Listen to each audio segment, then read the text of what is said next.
Жаратылыстың басталуы 21-ші тарау. Содан кейін жаратқан ие өзі айтқандай, Сараға рахымын түсіріп, берген уәдесін орындады. Сара жүкті болып, Ыбырайымға қартайған шағында ұл туып берді. Бұл Құдай алдын ала белгілеген мезгілде болды. Ыбырайым Сара тапқан ұлдың атын Ысқақ, күледі деп қойды.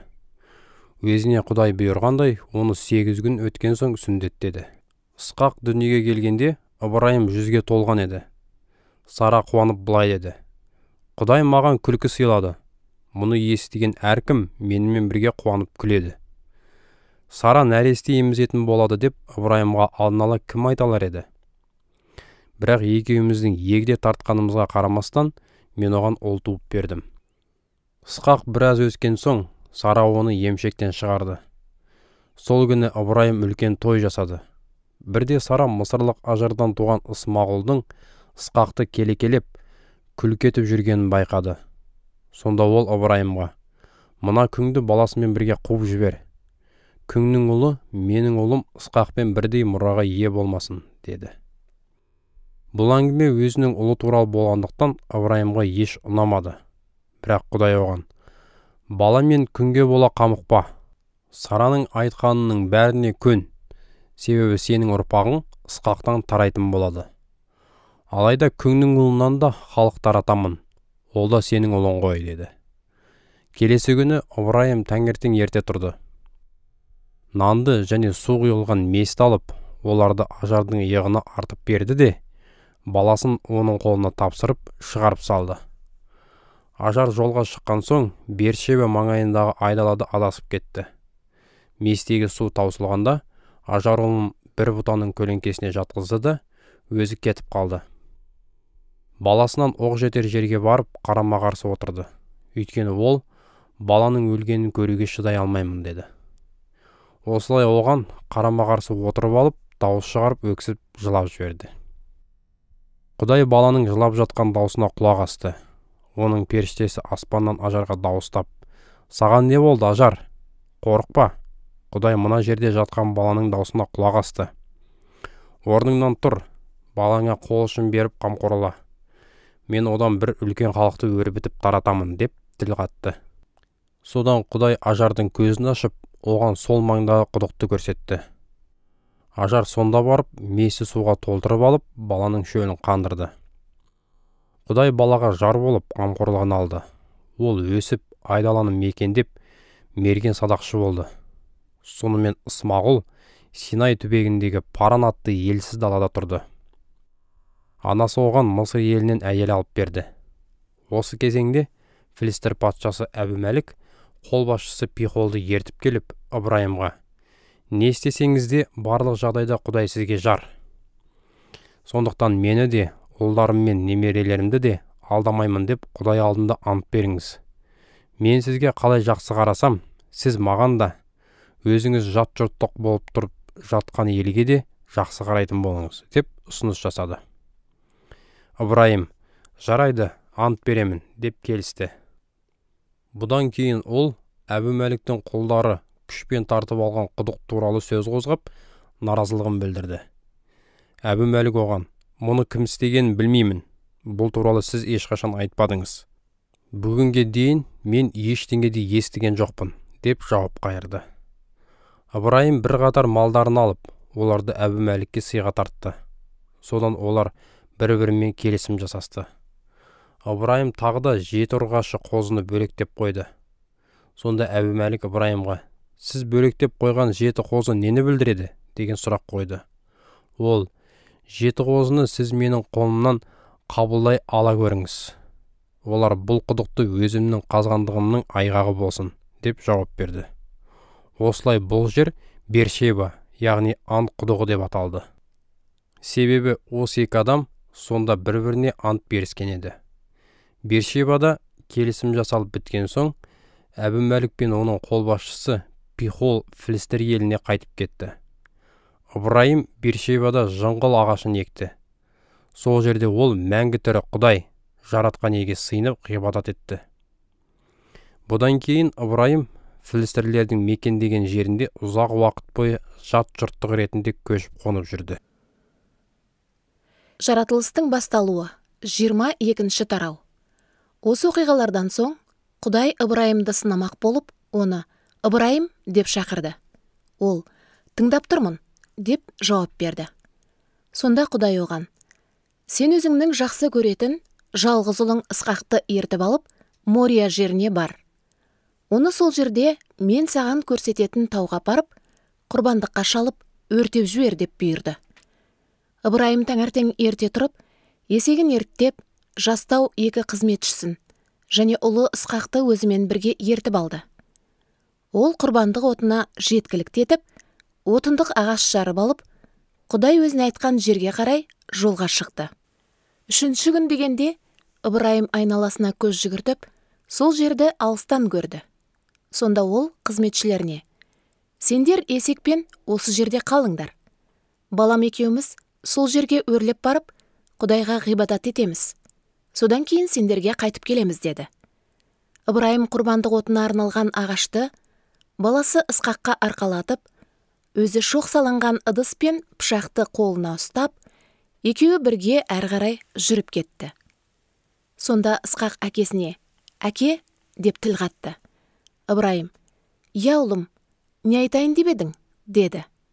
Ысқақ: «Бізде шоқ пен отын бар, ал құрбандыққа шалынып өртелетін қой қайда?» деп сұрады. Ыбырайым: «Ұлым, Құдай құрбандыққа шалынып өртелуге қажетті қойды өзі береді» деді. Осылай екеуі бірге әрі қарай жүре берді. Олар Құдай белгілеп берген жерге келгенде, Ыбырайым құрбандық өртейтін орын жасап, оның үстіне отындық ағаштарды қаластырды. Мұнан соң Ысқақты байлап, осы ағаштардың үстіне жатқызды. Содан кейін Ыбырайым пышағын қолына алып, ұлын бауыздамақ болды. Ал сол сәтте жаратқан иенің періштесі оған көктен дауыстап: «Ыбырайым, Ыбырайым» деп тіл қатты. Ол: «Тыңдап тұрмын» деп жауап берді. Періште: «Балаңа қол көтерме, оған ештеңе істеме. Құдай былай дейді: енді сенің өзімді терең қастерлейтініңе көзім жетті. Себебі менен өзіңнің жалғыз ұлыңды да аямадың» деді. Ыбырайым төңірегіне көз тастағанда, қалың бұтаның ішінде мүйізінен шырмалып қалған қошқарды көрді. Ол барып қошқарды әкелді де, оны ұлының орнына құрбандыққа шалып, өртеп жіберді. Осы жерге Ыбырайым «Жаратқан ие қажетіңді береді» деген ат қойды. Сондықтан да күні бүгінгі дейін жұрт «Жаратқан ие қажетіңді өз тауында береді» дейді. Жаратқан иенің періштесі Ыбырайымға 2-ші рет көктен дауыстап былай деді: «Жаратқан ие мынаны айтады: сен осылайша істеп, жалғыз ұлыңды менен аямағаның үшін өз атыммен ант етемін. Саған ақ батамды шүбәсіз үйіп төгіп бере отырып, аспандағы жұлдыздар мен теңіз жағалауындағы құм қиыршықтары қаншалықты көп болса, мен сенің ұрпақтарыңды да соншалықты сансыз етіп көбейтемін. Олар жауларын жеңіп, қалаларын басып алатын болады. Сенің ұрпағың арқылы жер бетіндегі барлық ұлттарға ақ батам қонатын болады. Себебі сен менің тілімді алып жүрдің». Бұдан кейін Ыбырайым қызметшілерінің қасына қайта оралып, бәрі Бершебаға қарай жол тартты. Содан Ыбырайым сол маңайда қоныстанып тұрып қалды. Осы оқиғалардан соң Ыбырайымға: «Ініңіз Нахордың әйелі Мылқада бірнеше ұлдың анасы болды» деген хабар келіп жетті. Атап айтқанда, ол тұңғышы Усты, оның інісі Бузды, Араманың әкесі Кемуэлді және Кесетті, Хазоны, Пилдашты, Идлавты, Бетуэлді дүниеге келтірді. Осы Бетуэлдің қызы Рабиға болды. Сол 8 ұлды Мылқа Ыбырайымның інісі Нахорға туып берді. Ал Нахордың Рехума есімді канизагы Тебах, Ғахам, Тахаш, Маха атты 4 ұл тапты. Жаратылыстың басталуы 23-ші тарау. Сара 127 жыл өмір сүрді. Ақырында ол Қанахан елінде, қазір Хеброн деп аталатын Қирият Арба қаласының маңында дүниеден өтті. Ыбырайым Сараны жоқтап қайғырып, оның шатырына кірді. Кейін ол мәйіттің қасынан шығып, сол жерде тұрған хеттік ақсақалдарға барып, олардан: «Мен араларыңызда жүрген жат жұрттық кірмемін. Үйде жатқан марқұм әйелімді жерлеуге ешқандай меншікті жерім жоқ. Маған зират үшін бір жер танабын сатсаңыздар екен», деп өтінді. Хеттік ақсақалдардың жауабы мынау болды: «Қымбатты мырза, бізге құлақ асыңыз. Сіз арамызда Құдайдың батасы қонған көсем болып тұрып жатырсыз. Марқұмды біздегі ең жақсы қабірге апарып қойыңыз. Ешқайсымызда зиратқа арналған жерлерімізді сізге беруден бас тартпаймыз». Сонда Ыбырайым орнынан тұрып, хеттіктерге басын иіп былай деді: «Егер марқұм әйелімді осы маңайда жересін десеңіздер, мынау өтінішімді Сохарұлы Ефронға жеткізсеңіздер екен. Ол маған өзіне тиісті егістіктің шетіндегі Мақпела үңгірін меншікті зират ретінде сатсын. Оған сіздердің көз алдарыңызда толық бағасын беремін». Хеттік Ефронда қала қақпасындағы алаңда жиналған жерлестерінің арасында отырған еді. Ол бәрінің алдында Ыбырайымға жауап беріп: «Жоқ, мырзам, менің ұсынысымды тыңдаңыз. Мен сізге егістікті беремін. Мұндағы ұлттастарымның көзінше сізге егістікте орналасқан үңгірді де қоса беремін. Сонда марқұм әйеліңізді қоярсыз», деді. Ыбырайым елдің адамдарына тағы да басын иіп, барлығының алдында Ефронға былай деді: «Тыңдаңыз, мен сізге егістік үшін тиісті құнын төлеймін. Оны қолымнан қабыл алыңыз. Сонда бұл жер марқұм әйелімнің зираты болмақ». Ефрон оған ойын білдіріп: «Мырзам, жарайды. Танаптың құны 400 мысқал күміс. Бұл мен үшін де, сіз үшін де түк емес.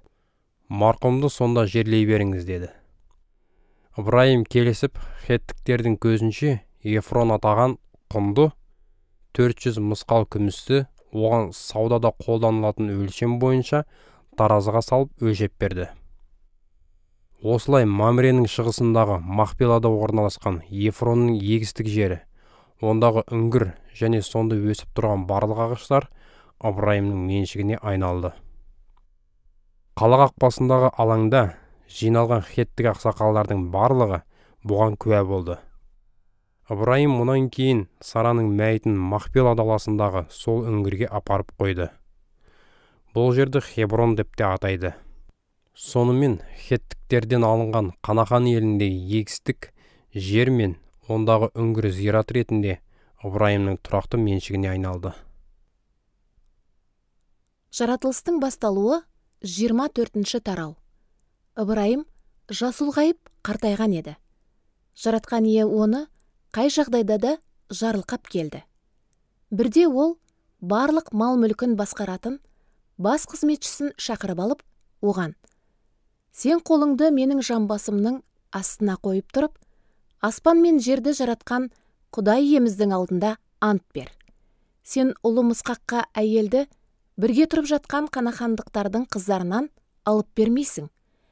Қайта менің туған жеріме, туысқандарыма барып, сол жақтан алып келесің», деп бұйырды.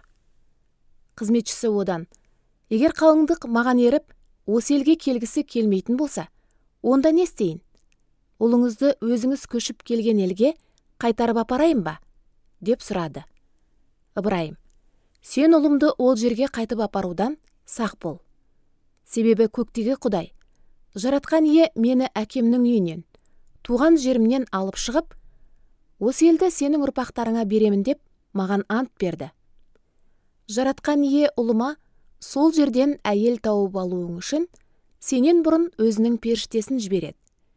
Егер қалыңдық саған еріп келгісі келмесе, маған берген антыңнан босайсың.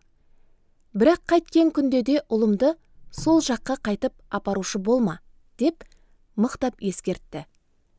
Қызметші Ыбырайымның жамбасының астына қолын қойып, барлығын ол бұйырғандай етіп орындауға ант берді. Қожайынның ірі малдарынан 10 түйе және әртүрлі бағалы дүниелерді таңдап алып, жолға шықты да Ефрат пен Тигр өзендерінің арасындағы Нахор қаласына қарай беттеді. Сонда жеткенде түйелерді қала сыртындағы құдық басына шөгерді. Бұл қыз-келіншектер су алуға келетін кешкі мезгіл еді. Қызметші Құдайға мінәжат етіп, уа жаратқан ие, қожайыным Ыбырайымның сыйынатын құдайы. Бүгін жолымды оңғарып, қожайыныма рақымыңды түсіре көр. Міне, мен осы жерде су көзінің қасында тұрмын. Қала тұрғындарының қыздары су алуға келе жатыр. Мен араларындағы бір бойжеткенге, құмыраңызды еңкейтсеңіз екен, су ішіп алайын деп айтқанда, ол маған, ішіңіз, мен түйелеріңізді де суарып берейін десе, сонда құлың Ысқаққа өзің бұйыртқан қалыңдық сол қыз болып шықса екен деп сенен тілеймін. Қожайыныма жасаған рақымыңды осыдан білетін боламын деді. Қызметші мінәжатын аяқтамай тұрып ақ, қала жақтан иығында құмырасы бар Рабиғаның келе жатқанын көрді. Ол Мылқаның ұлы Бетуэлдің қызы болатын. Ал Мылқа Ыбырайымның інісі Нахордың әйелі еді. Рабиға өте сұлу, пәк таза бойжеткен қыз екен. Ол су көзіне қарай төмен түсіп, құмырасын суға толтырып алып, жоғары шықты. Қызметші жылдан басып, қыздың қасына келіп, құмыраңыздан кішкене су ішейінші, деді. Қыз, ішіңіз мырзам, деп, иығындағы құмыраны тез түсіріп, қызметшіге су берді. Ол ішіп болған кезде қыз оған, мен түйелеріңізді де шөлдері қанғанша суарып берейін деп ұсынды. Осын айтып, бірден құмырадағы суын астауға құйды. Қыз құмырасын суға толтырып алу үшін қайтадан қайнарға қарай жүгіре жөнелді. Осылай ол барлық түйелерді суарып шықты. Ал қызметші қызға үн-түнсіз қарап тұрып, жаратқан ие сапарымды оңғарды ма, жоқ па деген ойды саралады. Қызметші алтын сырға мен 2 үлкен алтын білезік алып келген еді. Түйелер су ішіп болған соң, ол сол сыйлықтарды бойжеткенге берді. Кімнің қызысыз? Бізге түнеп шығуға әкеңіздің үйінен орын табыла ма? Соны айтсаңыз екен деп қыздан сұрады. Ол, мен Нахордың Мылқадан туған ұлы Бетуэлдің қызымын деді. Бізде сабан да, жем де жетеді. Түнейтін орын да бар деп қосты. Сонда қызметші жаратқан иенің алдында иеліп, қожайыным Ыбырайым сыйынатын құдай дәріптелсін. Я, өзінің мейірімділігімен, адалдығымен қожайынымды жарылқаған жаратқан ие мадақталсын. Ол мені тура қожайынымның туысқандарының үйіне бастап алып келді деп ғибадат етті. Бойжеткен шешесінің үйіне жүгіріп барып, осының бәрін айтып берді. Рабиғаның Лабан деген ағасы бар еді. Лабан қарындасының жаңа сырғасы мен білезіктерін көріп, Рабиғадан бөтен адамның оған не айтқанын сұрап білді. Содан ол тездетіп, су көзінде түйелердің жанында тұрған сол адамға қарай бет алды. Оны, ей жаратқан ие жарылқаған пенде, менімен бірге жүріңіз. Далада тұрып қалмаңыз. Мен үйді де, түйелерге орынды да дайырлатып қойдым деп шақырып, үйіне алып барды. Лабан түйелердің жүктерін түсіртіп, алдарына сабан мен жем салдырды да, қызметшіге және оған еріп келгендерге аяқтарын жууға су әкелдірді. Қонаққа арналып, дастархан жайылып тамақ ұсынылды. Бірақ Ыбырайымның қызметшісі, мен келген шаруамды айтпай тұрып, дәм татпаймын деді. Лабан, онда жұмысыңызды айтыңыз деп келісті. Сонда қонақ былай деп сөйлеп кетті. Мен Ыбырайымның қызметшісімін. Жаратқан ие қожайынымды молынан жарылқап, ол дәулетті де абыройлы адамға айналды. Жаратқан ие оған көп қылып, қой ешкі мен ірі қара малын, алтын күміс, құл күңдерді, түйе мен есектерді сыйлаған. Қожайынымның әйелі Сара оған қартайған шағында бір ұл сыйлады. Қожайыным өзіндегі бар мал мүлкін соған атады. Қожайыным маған, менің ұлыма әйелді бірге тұрып жатқан қанахандықтардың қыздарынан алып бермейсің. Қайта, менің әкемнің үйіне, өз туған туысқандарыма барып, қалыңдықты сол жақтан алып келесің, деп бұйырып, осылай істеуге ант бергізді. Мен, егер қалыңдық маған ергісі келмесе ше деп сұрағанда, қожайыным маған былай деп жауап берді. Мен көз алдында өмір сүріп келген жаратқан ие, жолыңды болдыру үшін саған өзінің періштесін ертіп жібереді. Осылай сен ұлыма әйелді өз туған туысқандарымнан, менің әкемнің үйінен алып келесің. Сен туысқандарыма барып, олар қызын ұзатуға келіспесе, онда берген антыңнан босайсың. Содан мен бүгін су көзіне жеткенде былай дедім: уа жаратқан ие, қожайыным Ыбырайымның сыйынатын Құдайы, жолымды оңғара көр. Міне, мен осы жерде су көзінің қасында тұрмын. Су алуға бір бойжеткен келгенде оған: құмыраңыздан кішкене су ішкізсеңіз екен деп айтайын. Егер ол маған: ішіңіз, мен түйелеріңізді де суарып берейін десе, сонда қожайынымның ұлына өзің таңдаған қалыңдық сол қыз болып шықса екен деп сенен тілеймін. Мен осы мінәжатымды іштей аяқтамай тұрып-ақ, қала жақтан иығында құмырасы бар Рабиға келді. Ол су көзіне қарай төмен түсіп, су тартып алды. Мен одан: маған ішуге су беріңізші деп сұрадым. Ол тез иығындағы құмырасын түсіріп: ішіңіз, мен түйелеріңізді де суарып берейін деді. Осылай су ішіп алдым. Ол түйелерімді де суарып берді. Кімнің қызысыз деп сұрағанымда, мен Нахордың Мылқадан туған ұлы Бетуэлдің қызымын деп жауап берді. Сонда мен оған сырға тағып, қос білегіне білезік салдым. Мұнан кейін өзіме жол көрсетіп, ұлына қожайынымның інісінің қызын таңдаған үшін қожайыным сыйынатын Құдай жаратқан иенің алдында иеліп ғибадат еттім. Енді сіздер қожайыныма мейірімділік пен адалдық көрсеткілеріңіз келсе, оны маған білдіріңіздер. Ал олай болмаса, оны да айтыңыздар. Содан мен не істеу қажет екенін білетін боламын деп, құда түсуші сөзін тәмамдады. Сонда Лабан мен Бетуэл: бұл іс жаратқан иенің өзінен шықты. Біз сізге не қарсы болып, не қостап түк айта алмаймыз. Міне, Рабиға көз алдыңызда, оны алып жүре беріңіз. Жаратқан ие шешіп қойғандай, қызымыз қожайыныңыздың баласының әйелі болсын деп жауап берді. Қызметші осыны естігенде жерге дейін иіліп, жаратқан иеге ғибадат етті. Содан кейін әкелген киімдері мен алтын күміс әшекейлерін шығарып Рабиғаға сыйлады. Оның ағасы мен анасына да құнды сыйлықтар ұсынды. Мұнан кейін қызметші және оған еріп келгендер ішіп жеп түнеп шықты. Таңертең тұрған соң қызметші: маған қожайыныма оралуға рұқсат етіңіздер деп өтінді. Бірақ бойжеткеннің ағасы мен шешесі: қыз біраз күн бізбен бірге тұра тұрсын, айталық 10 күндей. Содан кейін жолға шығарсыздар деп ұсынды. Алайда қызметші: жаратқан ие сапарымды оңғарғандықтан, енді жолымнан қалдырмай қожайыныма жіберіңіздер деп қоймады. Сонда олар: бойжеткенді шақырып біліп алайық, ол бұған қалай қарар екен десті. Рабиғаны шақырып алып: мына кісіге еріп, жолға шығуға дайынсың ба деп сұрады. Ол: иә, жолға шығуға дайынмын деп жауап берді. Сонда олар Рабиғаны және күтуші әйелін Ыбырайымның қызметшісі мен оның адамдарына ертіп жіберуге келісті. Туысқандары Рабиғаға бата беріп былай деді: қарындасымыз сан мыңдаған ұрпақтардың анасы болғын.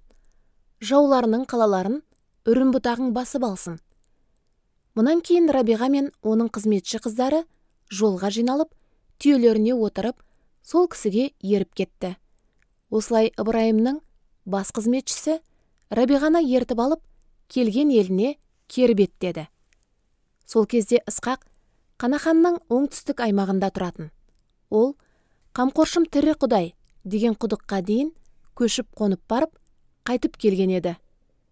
Бір күні кешке қарай ол далаға шығып, ойға батып отырғанда, айналасына көз тастап, келе жатқан керуенді байқады. Рабиға да Ысқақты көрді. Бойжеткен ілезде түйеден түсіп, айналасына көз жүгіртіп, қызметшіден: далада бізге қарсы жүріп келе жатқан мына кісі кім деп сұрады. Ол: бұл менің қожайыным деп жауап берді. Сонда Рабиға пердесімен бетін жауып алды.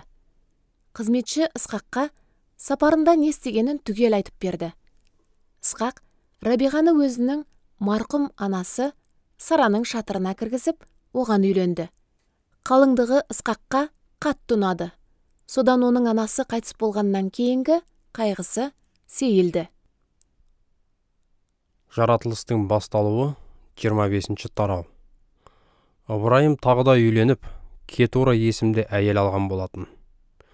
Одан Ыбырайымның Зимран, Жоқшан, Медан, Мадиян, Ишпақ, Шуақ деген ұлдары дүниеге келді. Жоқшаннан Сәба мен Дедан туды. Деданнан кезінде ашурлықтар, летүштіктер және леумдіктер тарады.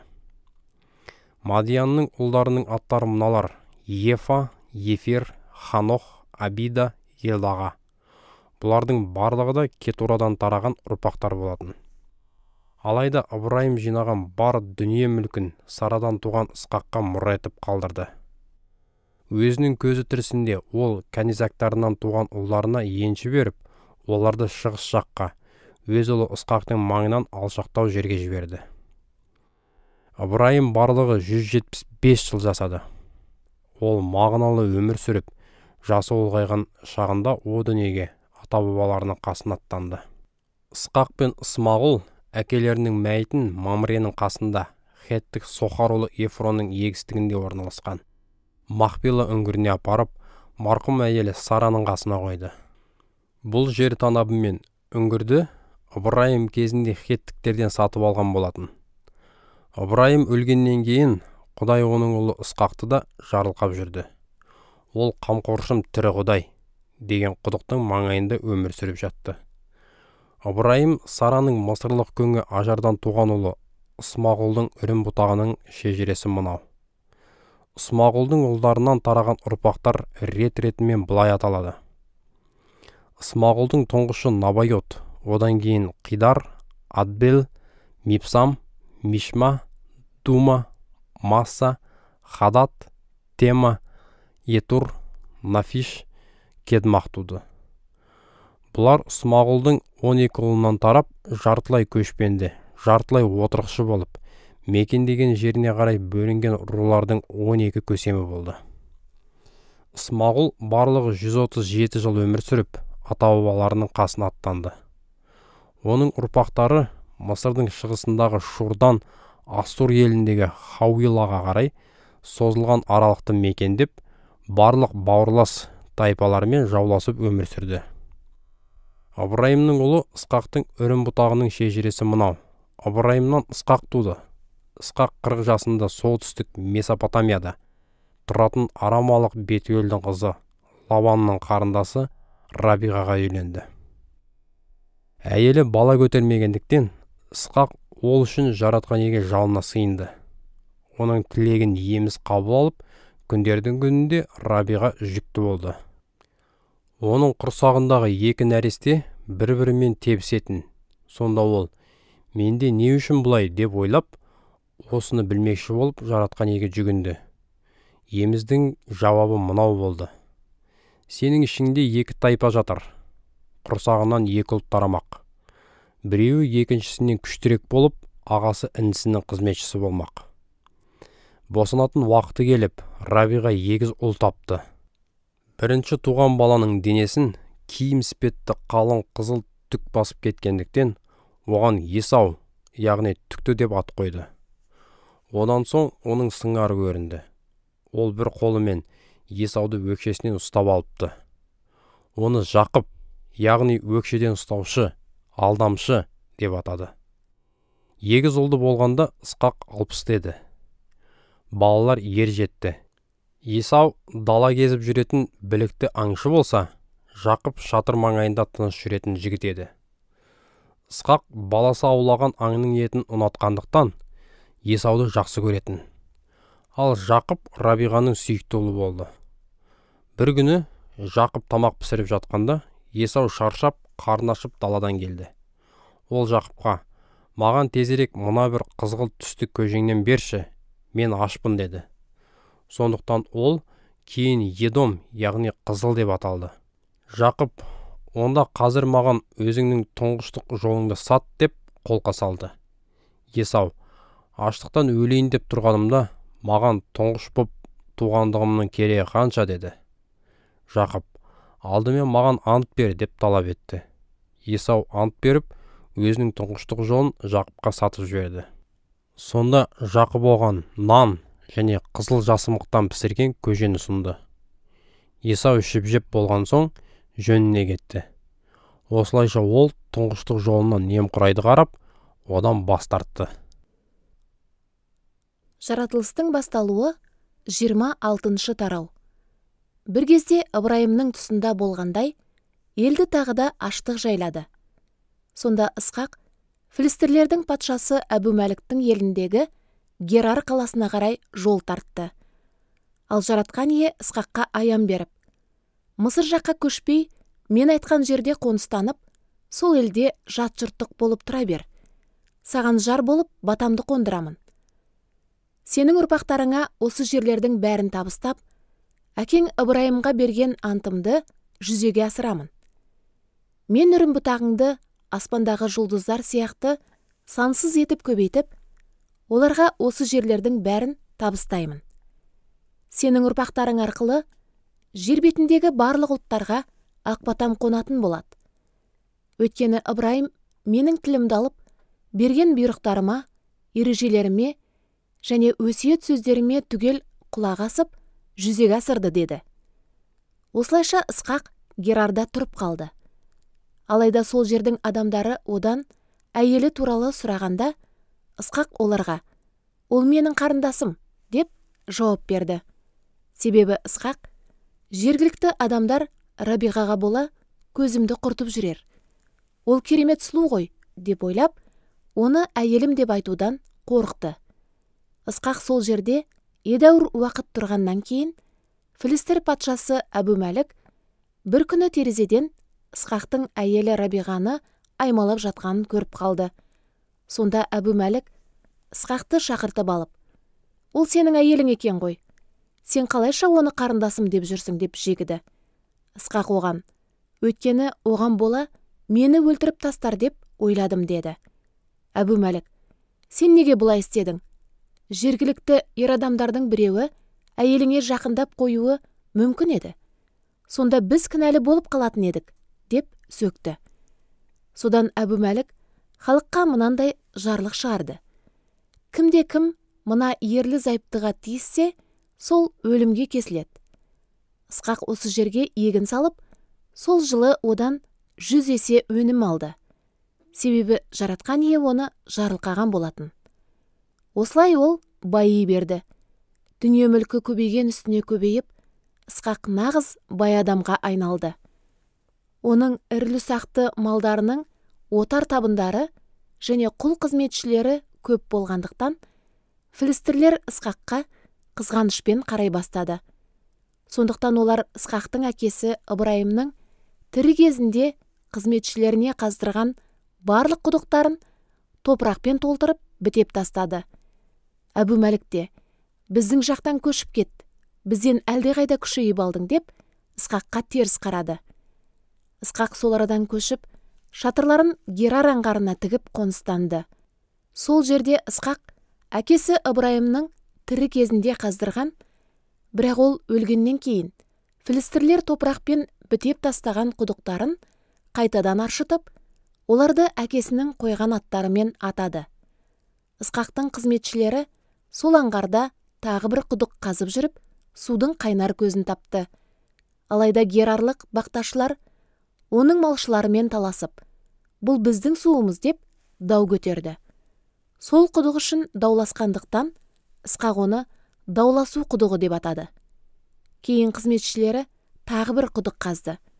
Герарлық бақташылар оған да таласты. Ысқақ оны қастасу құдығы деп атады. Ысқақ әрірек көшіп барып, сол жерден тағы бір құдық қаздырды. Оған бола дау-жанжал тумағандықтан, Ысқақ оны кең өріс құдығы деп атап, жаратқан ие бізге енді кең өріс сыйлады. Содан біз осы елде өсіп өнетін боламыз, деді. Сол жерден Ысқақ Бершебаға қоныс аударды. Бұл түні оған жаратқан ие аян беріп, мен әкең Ыбырайым сыйнатын құдаймын. Қорықпа, әрдайым сені көз алдымда ұстап жарылқаймын. Қызметшім Ыбырайым үшін сенің үрім бұтағыңды өте көп етемін, деді. Ысқақ бұл жерде құрбандық ұсынатын орын салып, жаратқан иеге сыйынып мінәжат етті. Сол маңайға шатырларын тігіп, қызметшілеріне құдық қаздырды. Осы екі арада Герар қаласынан Әбумәлік патша кеңесшісі Ахузат пен қолбасшысы Пихолды ертіп алып Ысқаққа келді. Ысқақ оларға: «Маған неге келдіңіздер? Менімен өштесіп, қуып жіберген едіңіздер ғой?» деген сұрақ қойды. Олар: «Біз жаратқан иенің сізді көз алдында ұстайтынын анық көріп тұрмыз. Сізбен біздің арамызда антпен бекітілген келісім болу керек деп шештік. Сондықтан бір-бірімізбен келісім шарт жасасайық. Біз сізге тиіспей, тек жақсылық жасап, бізден бейбіт түрде кетуіңізге жағдай жасағанымыз сияқты, сіз де бізге жамандық істемейсіз. Сіз қалай дегенмен, жаратқан иенің батасы қонған адамсыз ғой» деп жауап берді. Ысқақ оларға қонағасы беріп, барлығы ішіп жеді. Бәрі ертеңіне ерте тұрып, бір-біріне ант берісті. Содан Ысқақ оларды жолға шығарып салып, жылы жүзбен қоштасты. Сол күні Ысқақтың қызметшілері оған өздері қазған құдық туралы: «Біз су таптық» деп хабар жеткізді. Ысқақ сол құдықты Шеба, яғни Ант деп атады. Сондықтан кейін сол жерде салынған қала осы күнге дейін Бершеба, Ант құдығы деп аталып келеді. Ысқақтың тұңғышы Есау 40 жасқа толғанда Хеттік Бегеридің қызы Ихудитті және Хеттік Элонның қызы Басематты әйелдікке алды. Бұлар Ысқақ пен Рабиғаға үлкен уайым әкелді. Жаратылыстың басталуы 27-ші тарау. Ысқақ қартайып, көзі көрмей қалған еді. Бірде ол тұңғыш ұлы Есауды шақырып алып: «Ұлым» деді. «Иә, тыңдап тұрмын» деп жауап қатты ол. «Ысқақ, мен қартайдым, қай күні өлерімді білмеймін. Сен садақ пен қорамсағыңды алып, маған даладан бір аң аулап әкел. Соның етінен мен сүйсініп жейтіндей дәмді тағам пісіріп алып кел. Оны жеп, өлмей тұрғанда саған батамды беретін болайын» деді. Ысқақ ұлымен сөйлескен кезде Рабиға да құлақ түріп тыңдап тұрды. Есау аң аулап әкелу үшін далаға шығып кеткеннен кейін Рабиға Жақыпқа былай деп кеңес берді: «Тыңда, мен әкеңнің ағаң Есауға маған бір аң аулап әкеліп, дәмдетіп тамақ пісіріп бер. Мен оны жеп, өлмей тұрғанда саған жаратқан иенің алдында батамды берейін дегенін естідім. Ұлым, саған айтатын ақылыма мұқият құлақ сал. Қораға барып, маған 2 қоңды лақты алып кел. Олардан дәмдеп, әкең сүйсініп жейтін тағам дайындаймын. Соны әкеңе апар, ол жесін. Осылай ол өлер алдында батасын саған беретін болады». Бірақ Жақып шешесіне: «Ағамның денесін қалың түк басқан, ал менде жоқ. Әкем мені сипаласа ше, онда оның алдында өтірікші болып, одан батауырына қарғыс алармын» деді. Сонда шешесі: «Саған деген қарғысы өз мойныма аламын. Сен айтқанымды істеп, маған 2 лақты әкеп бер» деп жауап қатты. Жақып лақтарды алып келіп шешесіне берді. Ол солардан ұлдың әкесі сүйсініп жейтіндей дәмді тамақ әзірледі. Бұдан кейін Рабиға үлкен ұлы Есаудың өз үйінде жатқан ең сәнді киімдерін алып, оларды кенжесі Жақыпқа кигізді. Әрі сойылған лақтардың терісімен оның түксіз мойны мен 2 білегін жапты. Жақыптың қолына өзі әзірлеген дәмді тамағы мен пісірген нанын ұстатты. Сонда Жақып әкесіне кіріп: «Әке» деді. Ысқақ: «Иә ұлым, сен кімсің?» деп сұрады. «Мен тұңғышыңыз Есаумын. Маған айтқаныңызды орындадым. Басыңызды көтеріп, мен аулап әкелген аңның етін жеп, маған батаңызды беріңіз». Ысқақ: «Ұлым, қалайша оны тез тауып алдың?» деп сұрағанда Жақып: «Сіздің құдайыңыз жаратқан ие оны маған кездестірді» деп жауап қайтарды. Сонда Ысқақ: «Ұлым, маған жақындашы. Сен шынымен ұлым Есаусың ба, жоқ па? Соны білу үшін сені сипалап көрейін» деді. Жақып қасына келген соң, әкесі оны сипалап тұрып: «Даусы Жақыптікі, ал қолдары Есаудікі» деп шүбәсін білдірді. Жақыптың қолдарынан ағасының қолдарындағыдай түкті сезгеннен кейін Ысқақ Жақыпты танымай қалды. Оған батасын бермек болды. Бірақ ол тағы бір рет: «Сен шынымен ұлым Есаумысың?» деп сұрады. Жақып: «Иә, солмын» деп жауап берді. Сонда әкесі: «Ұлым, аңнан әзірленген тамағыңды бер, мен жейін де саған батамды берейін деді. Жақып әкесіне тамақты ұсынды. Ол жеді. Кейін шарап әкеліп, ол оны да ішті. Содан соң Ысқақ, ұлым, маған жақын келіп, мені сүй деді.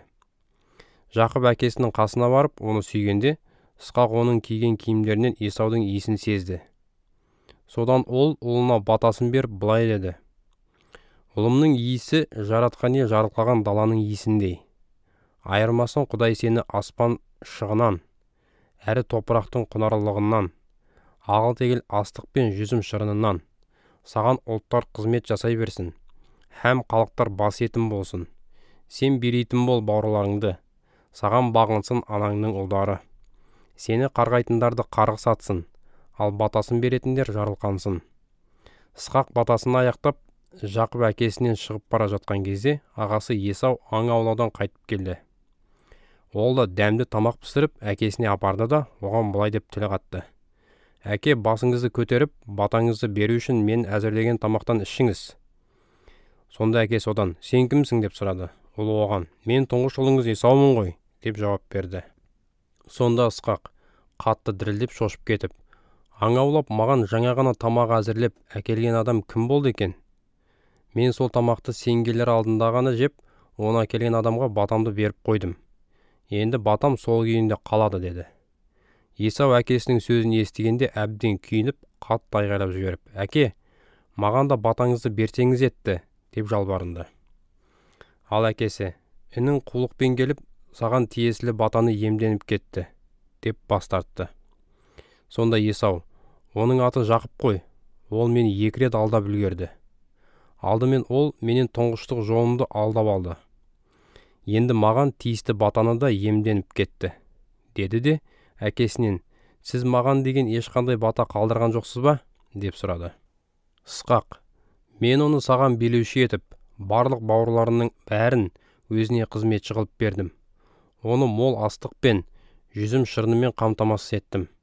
Ұлым, мен енді сен үшін не істей аламын, деп жауап берді. Әке, сізде бар болғаны бірақ батам еді. Маған да батаңызды бере көріңіз, деп Есау дауыстап жылады. Соңында Ысқақ оған бата беріп былай деді. Құнарлы топырақ пен аспан шығынан сен алшақтау мекендейтін боласың. Семсеріңе сүйене өмір сүресің, әрі бауырыңа мойынсынып жүресің. Бірақ жұлқынып қарсы шыққан уақытың жеткенде, мойныңдағы езгісінен оның босап, құтылып кететін боласың. Есау сол кезден бастап Жақыпты әкесінен алдап алған батасы үшін жек көрді. Ол өз-өзіне, көп ұзамай әкем дүние салып, жоқтау айтатын уақыт келер. Содан кейін Жақыптың көзін құртамын деді. Үлкен ұлының бұл сөздері Рабиғаның құлағына шалынды. Сонда ол кенжесін шақырып алып, ағаң Есау кек алып сені өлтірмекші. Сондықтан айтқанымды тыңда. Тез жолға жиналып, Харандағы туған ағам Лабанға қашып кет. Ағаң Есаудың ашуы басылғанша сол жерде біраз қала тұр. Кейінірек ол сенің өзіне істегеніңді ұмытып, ашуы қайтқаннан кейін біреуді жіберіп сені шақыртып аламын. Мен бір күнде 2 ұлымнан бірдей айырылып қалар жайым жоқ, деді. Содан соң Рабиға Ысқаққа, Есаудың алған хеттік әйелдерінің кесірінен өмірім уайымға толы өтіп жатыр. Егер Жақыпта мына хеттік әйелдер сияқты жергілікті қыздардан әйел алатын болса, онда маған өмір сүрудің не қажеті бар, деді. Жаратылыстың басталуы 28-ші тарау. Сонда Ысқақ Жақыпты шақырып алып, оған батасын беріп, былай деп өсиет айтты. Сен қанахандық әйелге үйленбе. Одан да жолға жиналып, солтүстік Месопотамияға, шешеңнің әкесі Бетуэлдің үйіне барып, әйелді сол жерден, шешеңнің ағасы Лабанның қыздарының біреуінен ал. Құдіреті шексіз Құдай сені жарылқап, ұрпақты етіп, сенен бір топ ұлттарды таратсын. Құдайдың Ыбырайымға берген батасы саған да, ұрпақтарыңа да қонсын. Осылай Құдай бір кезде Ыбырайымға уәде еткен. Қазір сен жат жұрттық болып тұрып жатқан осы елді иемденіп алыңдар. Осылай деп Ысқақ оны қоя берді. Жақып арамалық Бетуэл ұлы Лабанға қарай жол тартты. Лабан шешесі Рабиғаның туған ағасы болатын. Ал Есау болса, Ысқақтың Жақыпты әйел алу үшін солтүстік Месопотамияға жібергенін, оған батасын беріп тұрып, қанахандықтардың қыздарына үйленбе деп өсиеттегенін және Жақыптың әке-шешесінің тілін алып, сол жаққа кеткенін естіді. Осы арқылы Есау әкесінің жалған тәңірлерге табынатын қанахандық әйелдерді қаншалықты жаратпайтынына көзін жеткізді. Сондықтан ол Ыбырайым ұлы Ысмағұлға барып, әйелдерінің үстінен оның қызы Набайоттың қарындасы Махалатты да әйелдікке алды. Ал Жақып Бершебадан шыққаннан кейін Харанға қарай беттеген еді. Күн батып кеткендіктен жеткен жерінде түнеп қалды. Ол сол жерден бір тасты алып, басына жастанды да ұйқыға кетті. Ұйықтап жатып түс көрді.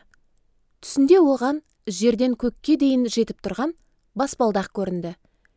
Құдайдың періштелері оның үстімен бір шығып, бір түсіп жүр екен. Соның басында тұрған жаратқан ие аян беріп, былай деді: мен жаратқан иемін, атаң Ыбырайым мен әкең Ысқақтың сыйынатын құдайымын. Сен ұйықтап жатқан жерді саған және ұрпақтарыңа беремін. Сенің үрім бұтағың жер бетіндегі құм түйіршіктеріндей сансыз көп болады.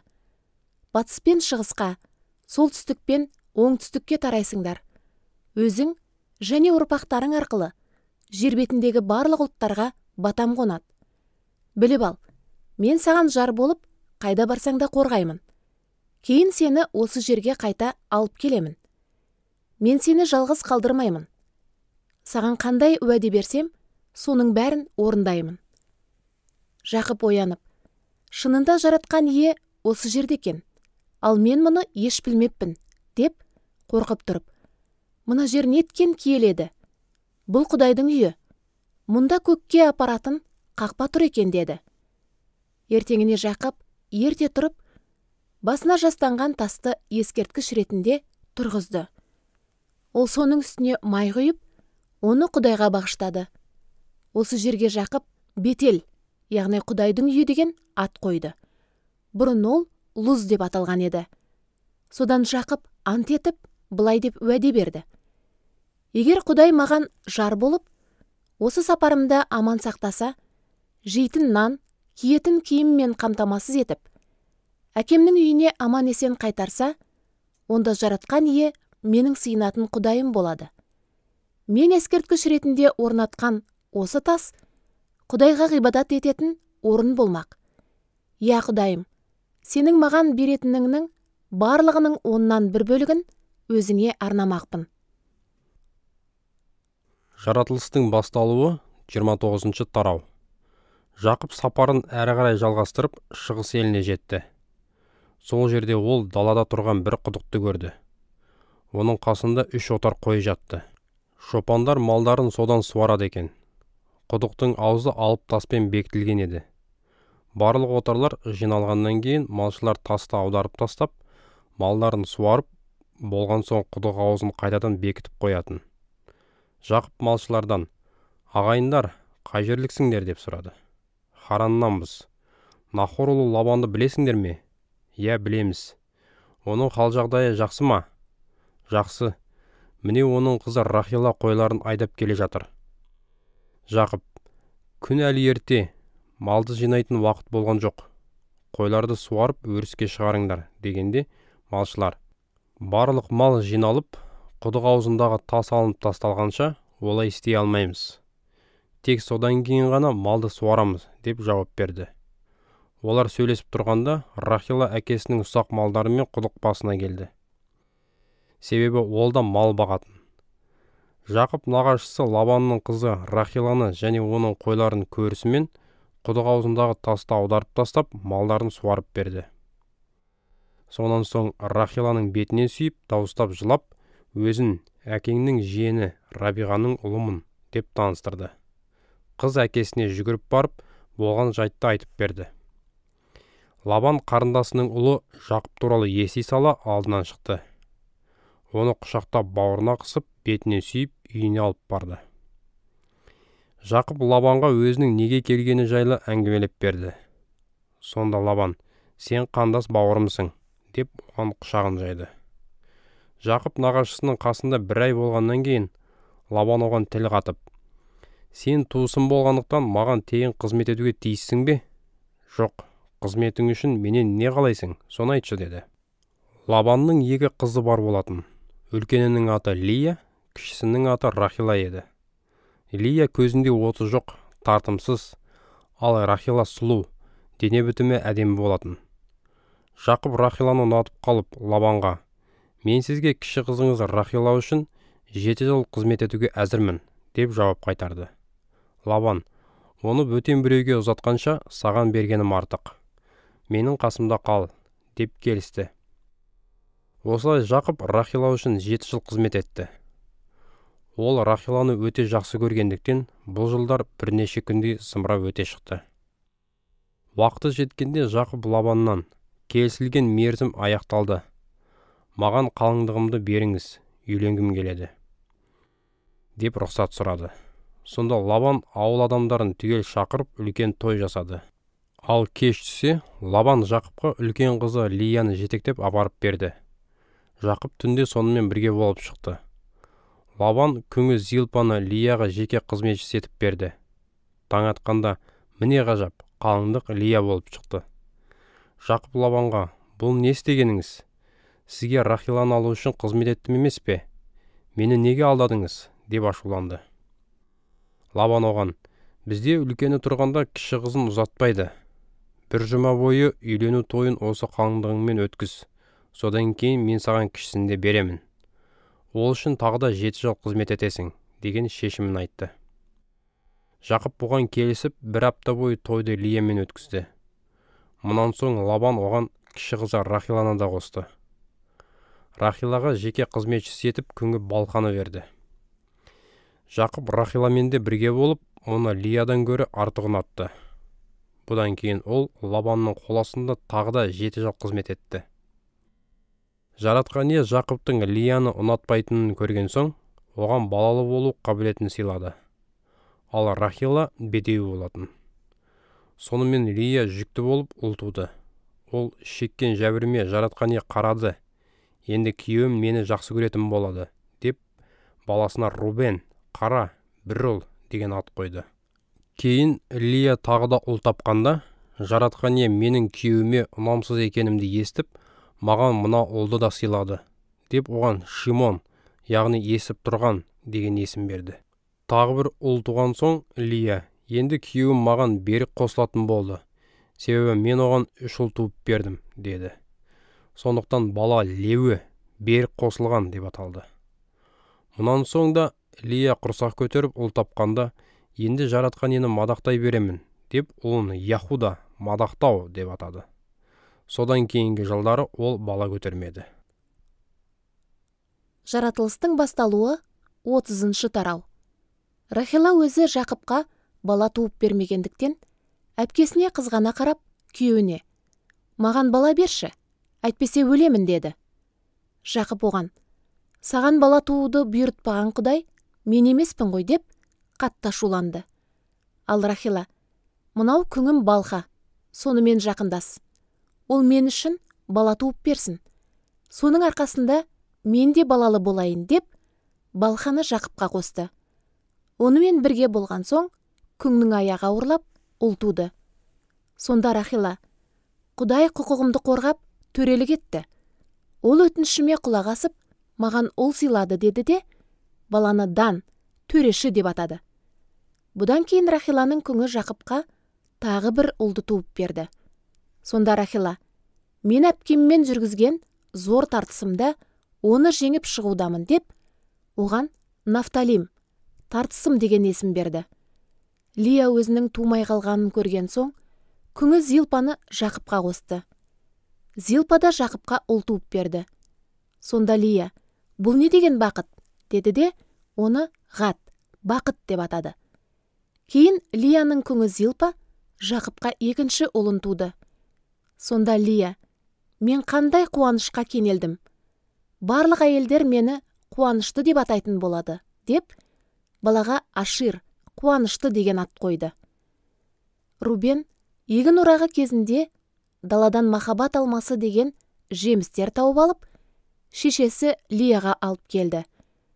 Сонда Рахила Лиядан: ұлыңның махаббат алмасынан берші, деп сұрады.